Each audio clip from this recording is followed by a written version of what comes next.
이 새벽 예배의 자리로 나오신 모든 성도님들을 주님의 이름으로 환영하며 축복합니다. 다 함께 사도신경 낭독하심으로 신앙 고백 드리겠습니다.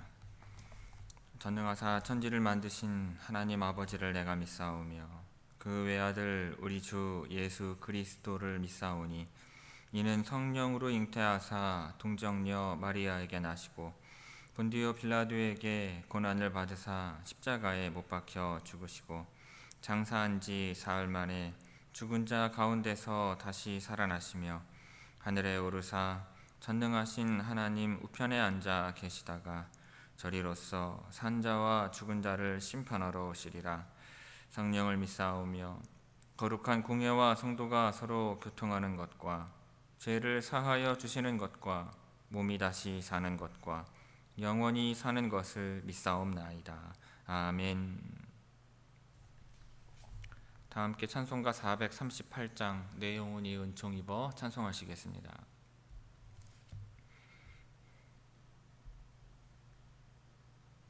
찬송가 438장입니다.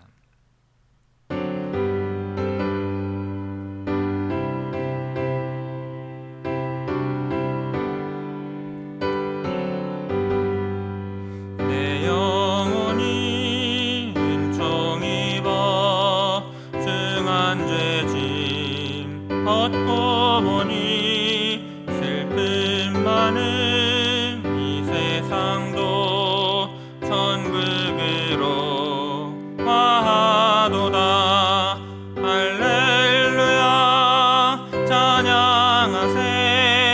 내 모든 죄 사함받고 주 예수와 동행하니 그 어디나 하늘나라 주의 얼굴 뵙기 전에 멀리 뵈던 하늘나라 내 맘속에 이뤄지니 날로 가깝도다. 할렐루야 찬양하세. 내 모든 죄 사함받고 주 예수와 동행하니 그 어디나 하늘나라 높은 산이 거친 들이 조막이나 큰 거리나 내 주 예수 오신 곳이 그 어디나 하늘나라. 할렐루야 찬양하세. 내 모든 죄 사함받고 주 예수와 동행하니 그 어디나 하늘나라. 아멘. 오늘 새벽 우리에게 주시는 하나님의 말씀은 신약 성경 야고보서 5장 1절에서 6절까지의 말씀입니다.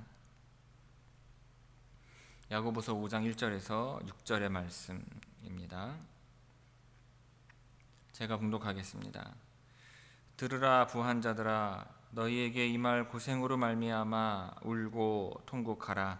너희 재물은 썩었고 너희 옷은 좀 먹었으며 너희 금과 은은 녹이 슬었으니 이 녹이 너희에게 증거가 되며 불같이 너희 살을 먹으리라. 너희가 말세에 재물을 쌓았도다. 보라, 너희 밭에서 추수한 품꾼에게 주지 아니한 삭시 소리 지르며 그 추수한 자의 우는 소리가 만군의 주의 귀에 들렸느니라. 너희가 땅에서 사치하고 방종하여 사륙의 날에 너희 마음을 살찌게 하였도다. 너희는 의인을 정죄하고 죽였으나 그는 너희에게 대항하지 아니하였느니라. 아멘. 이 새벽 말씀 통해 주시는 은혜가 충만하게 임하기를 바랍니다.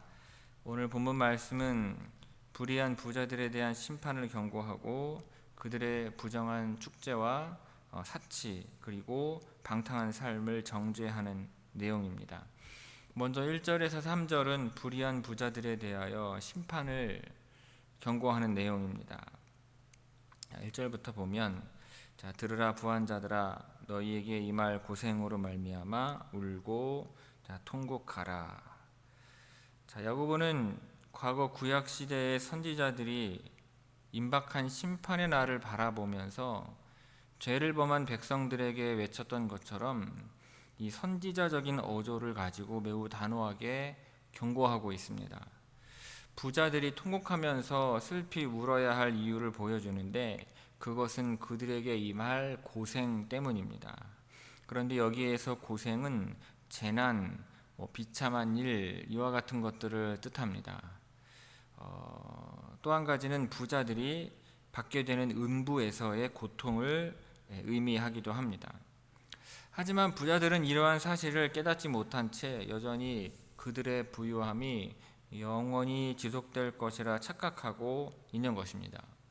이에 야고보는 선지자의 자세로 그들이 하나님의 심판으로 인한 고난에 직면하게 될 것이며 가슴을 치고 울부짖게 될 것이라고 예언하고 있는 것입니다. 그런데 성경은 단순히 부자들이 재물이 많다는 사실만으로 그들을 비난하지는 않습니다. 여기서 야고보가 정죄하고 있는 부자들의 문제는 그들이 착취와 불의한 방법으로 재물을 모았다는 데 있습니다. 또한 재물을 성경의 말씀대로 공동체의 가난한 이웃들과 나누기보다는 자신들의 배를 채우는 일에만 급급했다는 데 있습니다. 이들은 예수님께서 말씀하신 어리석은 부자의 비유와 부자와 나사로 비유에 나오는 부자와 같은 부류라 할 수 있을 것입니다. 그들은 자신들의 재물을 잘못 사용했던 것입니다. 예수님은 이러한 사실을 강조하면서 부자들이 하나님 나라에 들어가는 것이 매우 어려움을 제자들에게 가르치셨습니다. 물론 그것이 완전히 불가능하다고 말씀하지는 않으셨어요. 만일 부자들이 회개하고 성경의 가르침대로 행한다면 그들은 구원을 얻게 될 것입니다. 아브라함은 큰 부자였으나 하나님의 친구라 일컬음 받았습니다. 또 하나님은 부자였던 욥을 순전하고 정직한 자라고 하신 것입니다. 그러나 여기에서 야고보가 정죄하는 부자들은 하나님의 뜻과는 달리 매우 이기적이며 불의하게 재물을 모으고 사용한 자들인 것입니다. 야고보는 이러한 이기적이고 불의한 부자들에게 확실히 닥쳐올 심판에 대해 경고하고 있는 것입니다. 2절 보면 너희 재물은 썩었고 너희 옷은 좀 먹었으며, 고대의 다른 지역에서도 그랬던 것처럼 그곳의 부자들이 모은 재물은 곡식과 호화스러운 옷과 값비싼 금과 은 등이었습니다. 여기서 재물은 당시의 부의 척도가 되었던 곡식을 의미합니다. 그런데 야고보는 이것들 모두가 썩었고 좀먹었으며 녹이 슬어 버렸다고 말합니다. 재물이 썩었다는 것은 불의한 부자들이 곡식을 가난한 자들과 나누지 않고 창고에 쌓아놓기만 해서 쓸모없이 썩어버렸음을 말합니다. 그들에게는 썩어서 버릴 만큼 많은 재물이 있었음에도 가난한 자들을 돌아보지 않았던 것입니다. 옷이 좀먹었다는 것은 입지 않고 옷장에 보관해둔 옷이 너무 많아서 좀이 먹을 정도였다는 다소 과장된 표현입니다. 당시의 의복은 재산 가치가 큰 물품이었는데 좀이 먹어 입지 못할 정도로 옷이 많았으며 자신에게 필요 없었음에도 공동체 내에 있는 가난한 자들에게 나누어 주지 않았던 것입니다. 그들이 소유한 것들은 모두 영원한 것도 아니고 그저 이 세상에 살 동안 잠깐 있다가 사라지게 될 아주 일시적인 것임에도 그들은 그것들을 영원히 소유할 수 있을 것처럼 아끼고 또 아꼈던 것입니다. 예수님께서도 어리석은 부자의 비유를 말씀하시면서 자기를 위하여 재물을 쌓아두고 하나님께 대하여 부요하지 못한 자가 이와 같다고 말씀하셨습니다. 바울 또한 말하기를 약한 사람들을 돕고 또 주 예수께서 친히 말씀하신 바 주는 것이 받는 것보다 복이 있다 하심을 기억하여야 할지니라 하였습니다. 부자들은 이 말씀의 의미를 생각하며 결국에는 아무런 가치도 가지지 못할 재물을 사용하여서 영원히 없어지지 않을 천국에 보물을 쌓는 지혜를 발휘해야 하는 것입니다. 3절, 너희 금과 은은 녹이 슬었으니. 부자들은 금과 은을 많이 소유하고 있었는데 야고보는 그것들이 모두 녹이 슬어 버렸다고 말합니다. 하지만 금과 은은 녹이 슬지 않는 물질이죠. 그러므로 이것은 상징적인 표현이라고 할 수 있습니다. 금과 은이 가난한 자들과 필요한 자들, 그리고 그들이 고용한 품꾼들에게 나누어지지 않으므로 쓸모없게 되어버렸다는 의미로 보는 것이 좋습니다.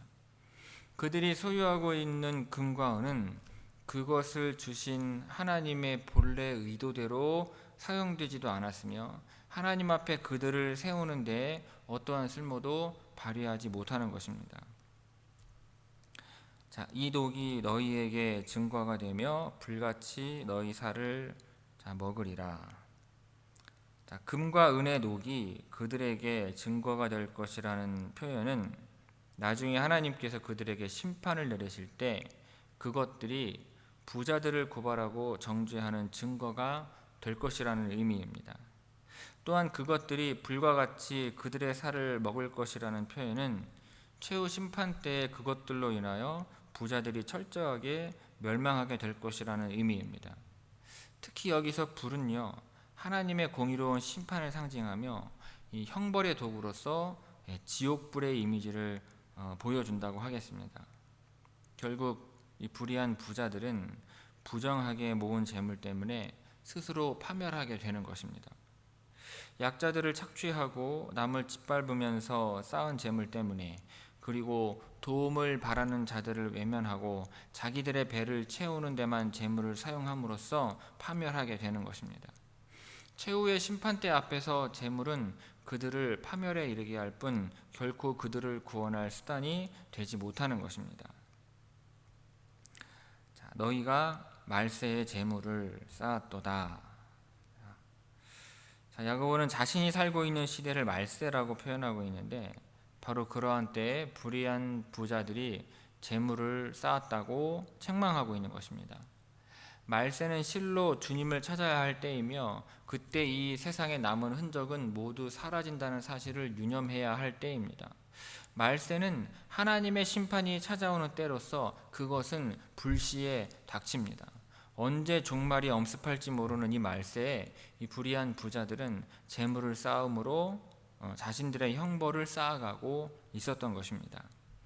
자, 1절에서 3절까지 우리 함께 읽도록 하겠습니다. 1절에서 3절 말씀입니다. 천천히 함께 읽습니다.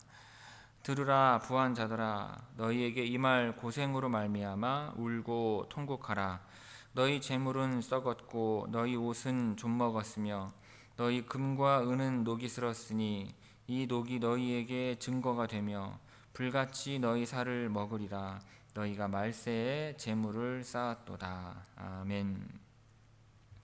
자, 이어서 4절에서 6절은 이 부자들의 부정한 축제와 사치 그리고 방탕한 삶을 구체적으로 정죄하는 내용입니다.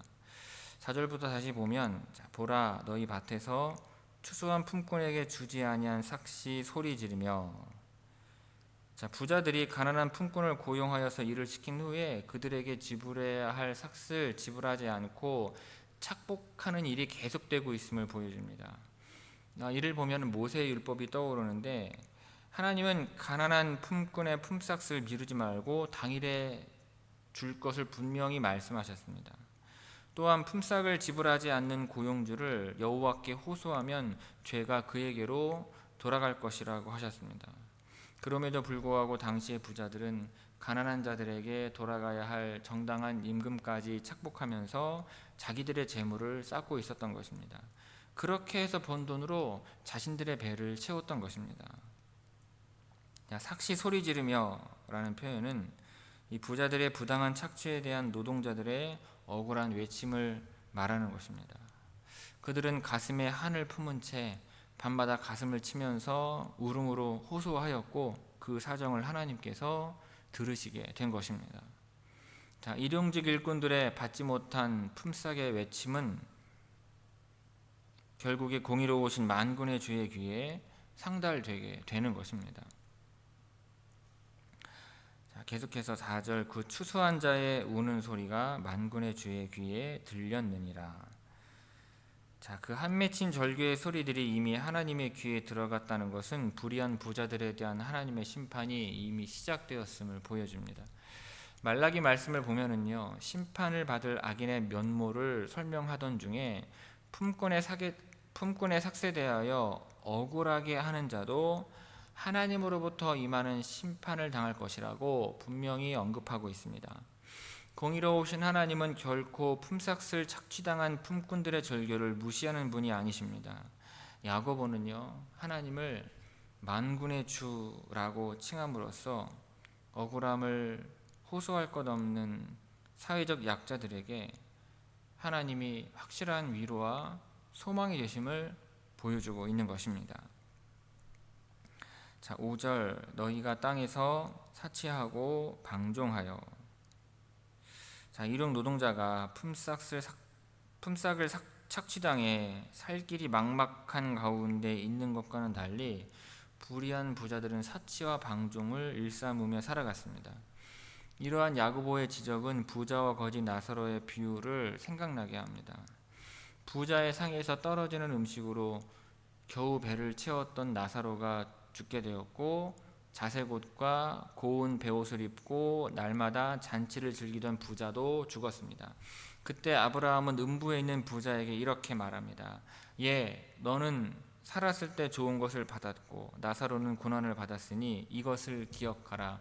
이제 그는 여기서 위로를 받고 너는 괴로움을 받느니라 하였습니다. 예수님의 이와 같은 비유와 더불어서 야고보의 지적 역시 단순히 그들이 풍요롭게 살았기 때문에 그들을 정죄하는 것이 아닙니다. 그들이 재물을 모으는 과정에 있어서 착취라는 악한 방법을 사용했을 뿐만 아니라 그 재물을 사용하는 데 있어서도 마땅히 돌아봐야 하는 이웃과 나누기보다 오직 자기 자신의 만족을 채우는 일에만 사용한 데 대한 책망의 의미가 담겨 있는 것입니다. 사륙의 날에 너희 마음을 살찌게 하였도다. 여기서 사륙의 날은 마지막 때 심판의 날을 의미합니다. 이 마음을 살찌게 하였다는 것은 이 세상의 재물과 쾌락에 빠져 죄를 지으면서도 죄에 대해 무감각해져 있는 상태를 말합니다. 가축들이 도살을 당하는 날을 위하여 살찌워지듯이 부자들은 자신도 모르게 심판의 날을 위하여 자신들의 죄악된 마음을 살찌우는 것입니다. 이것은 마치 소나 돼지와 같은 짐승이 도살장에 끌려가 도살될 운명을 모르고 살아가듯 부자들도 하나님의 심판의 날이 다가온다는 사실을 알지 못한 채 그저 자신들의 눈앞에 보이는 그 죄악된 쾌락에 빠져 오로지 그것만을 쫓아 어리석은 삶을 살고 있음을 지적하는 것입니다. 6절 너희는 의인을 정죄하고 죽였으나. 부자들은 품꾼들의 삭슬 착복하는 것에 그치지 않고 자신들의 힘을 이용하여 대항하지도 않는 그들을 정죄하고 죽이는 무도한 범죄까지 저질렀습니다. 여기서 의인은 가난하지만 하나님의 뜻대로 살아가면서 부자들에게 착취당한 자들을 가리킵니다. 정죄한다는 것은 유죄를 선언한다는 것인데 부자들이 억눌리고 가난한 품꾼들을 법을 이용하여서 짓눌렀음을 의미합니다. 이들의 이러한 무도한 횡포는 결국 품꾼들을 죽음으로까지 몰아넣은 것입니다. 그는 너희에게 대항하지 아니하였느니라. 부자들의 가혹한 행위에도 가난한 품꾼들은 계속해서 저항을 이어나가지 않았다는 의미입니다. 가난한 자들은 그렇게 착취를 당하는 가운데에서도 힘을 규합하여 폭동을 일으키지 않았으며 부자들은 그러한 그들을 더욱 우습게 여기고 착취했던 것입니다.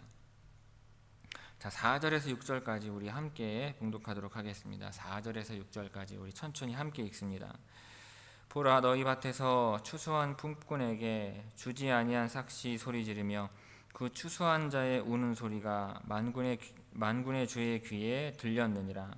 너희가 땅에서 사치하고 방종하여 사륙의 날에 너희 마음을 살찌게 하였도다. 너희는 의인을 정죄하고 죽였으나 그는 너희에게 대항하지 아니하였느니라. 아멘. 성도 여러분, 성경에는 재물에 관한 많은 가르침이 나오는데 재물이 우리의 삶에 차지하는 자리가 매우 크기 때문입니다. 그렇다면 오늘 본문을 통해 성도로서 재물을 대하는 자세를 어떻게 정리해 볼 수 있을까요? 첫째로 재물을 너무 많이 쌓아두지 말라고 말합니다. 2절에 보면은 너희 재물은 썩었고 너희 옷을 좀 먹었으며 라고 하였습니다. 돈이 많았는지 재물이 썩어나고 옷이 좀 먹을 정도로 많았다는 의미입니다. 재물이 많다는 것은 일단 복으로 볼 수 있습니다. 하지만 주신 재물을 제대로 쓰지 못한다면 오히려 재앙이 되는 것입니다. 3절에는요. 너희 금과 은은 녹이 슬었으니 이 녹이 너희에게 증거가 되며 불같이 너희 살을 먹으리라 하였습니다. 가득가득 쌓아둔 재물이 오히려 내 삶을 녹슬게 하고 우리의 삶을 갉아먹으리라는 거친 경고입니다. 그러므로 주님께서 주신 재물을 너무 쌓아두지만 말고 귀한 일에 사용할 수 있기를 바랍니다. 둘째로 품꾼의 삭슬 미루지 말라고 말합니다. 오늘 본문은 부유한 자들을 향하여 주시는 말씀인데 일꾼에게 지급할 임금을 제때 지급하라고 권면합니다. 4절에 보면 보라 너희 밭에서 추수한 품꾼에게 주지 아니한 삭시 소리 지르며 라고 하였습니다. 문자적으로는 삭시 소리 지른다고 되어 있지만 실상은 삭슬 제때 받지 못한 품꾼의 한탄을 가리킵니다. 그런데 그 소리가 만군의 주의 귀에 들린 것입니다. 여러분, 이것은 주님께서 진노하신다는 의미입니다. 누군가에게 삭슬 주는 자리에 있다는 것은 귀한 복이지만 그 역할을 제대로 감당하지 못하면 오히려 화가 될 수 있는 것입니다. 이 갑질이라고 하는 말이 우리 사회에 크게 회자된 적이 있는데 그리스도인에게는 결코 어울리지 않는 처신인 것입니다. 셋째로 주님의 나라와 의를 위하여 재물을 사용하는 것입니다. 오늘 본문에는 직접적으로 말씀하고 있지는 않지만 이것은 재물을 대하는 성도의 기본적인 자세입니다. 재물은 많이 받는 것도 복이지만 제대로 쓰는 것은 더 큰 복인 것입니다. 성도로서 주님의 나라와 주님의 의를 위하여 우리의 재물을, 보다 정확하게는 주님께서 우리에게 주신 재물을 사용할 수 있다면 더욱 영광스러운 삶이 될 것입니다. 그러므로 주님께서 주신 재물을 지혜롭게 사용하여서 그 재물이 우리에게 진정한 복이 되기를 주님의 이름으로 축원합니다. 기도하겠습니다. 아버지 하나님, 이 땅 가운데에는 불의하게 재물을 모으고 그 불의한 재물로 힘을 키워서 더욱더 불의하게 재물을 모으는 그와 같은 악한 자들이 얼마나 많은지 모릅니다. 하나님, 그에 비하여 정직하게 일해도 먹고 살기 어려운 사람들이 또한 이 땅 가운데에 있습니다. 하나님, 함께 하셔서 불의한 부자들이 이 땅 가운데 하나님을 믿어 그 재물을 하나님의 뜻에 합당한 자로 사용할 수 있게 하옵시고, 이 땅 가운데에서 없음으로 말미암아 어려움 당하는 이 땅의 백성들과 주의 성도들은 하나님의 복을 받아 함께 나누고 베품으로 말미암아 이 어려운 환경 가운데에서도 힘을 낼 수 있게 하시고 인내할 수 있게 하시고 버틸 수 있게 하셔서 하나님을 더욱더 믿고 의지하는 가운데 믿음으로 신앙으로 살아가는 주의 모든 성도들 되게 하여 주옵소서. 오늘도 우리 주님께서 우리 모든 성도들과 함께 하셔서 치유의 은총을 허락하여 주시옵시고 회복의 영을 허락하여 주심으로 말미암아 몸과 마음이 회복과 치유가 일어나게 하옵시고 그 모든 병마에서부터 벗어날 수 있게 하시고 아버지 하나님께서 임재하셔서 다스리시는 온전한 평화와 형통이 임하게 하여 주옵소서. 오늘 하루 되어질 모든 일들 또한 주님께 맡기오며 이 모든 말씀 예수님의 이름으로 기도 올리옵나이다. 아멘. 하늘에 계신 우리 아버지여, 이름이 거룩히 여김을 받으시오며 나라가 임하시오며 뜻이 하늘에서 이루어진 것 같이 땅에서도 이루어지이다. 오늘 우리에게 일용할 양식을 주시옵고 우리가 우리에게 죄지은 자를 사하여 준 것 같이 우리 죄를 사하여 주시옵고 우리를 시험에 들게 하지 마시옵고 다만 악에서 구하시옵소서. 나라와 권세와 영광이 아버지께 영원히 있사옵나이다. 아멘.